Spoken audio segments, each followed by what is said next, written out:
he was very much open and strongly supportive, I should say, of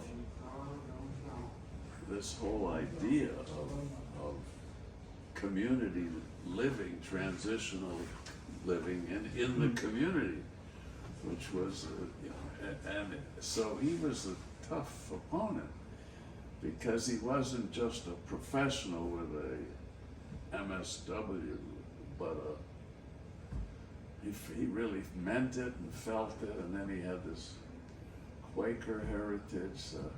Well, even as a child, Alex, correct me if I'm wrong, he Yeah. moved around a few times, and He they were did. forced to. So I think what he recognized was a sense of stability in people's lives is, centers around the home.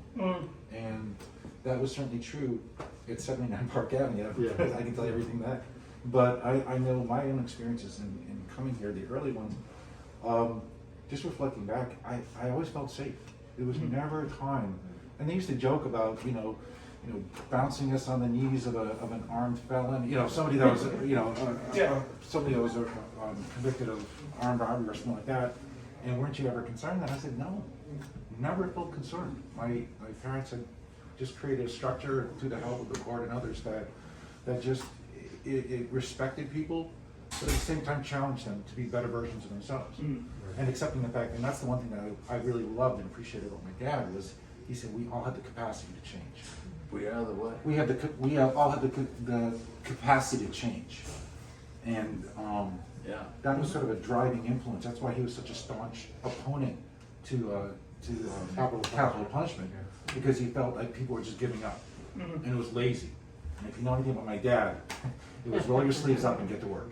Yeah. So, Well, it's funny you should mention that about the stories about some of you bouncing on the knees of some of the clients, because we do have some great pictures from like old news clips and things like that of, some of you watching TV with clients and your parents serving dinner, and, it definitely felt like a very home-like kind of environment. And, we often reflect on that when we think about our mission today, right? That, even though we're now such a large organization, that we still like to reflect on those roots, right? Yeah. Like the values and all of that, we still want to see that reflected in everything we do.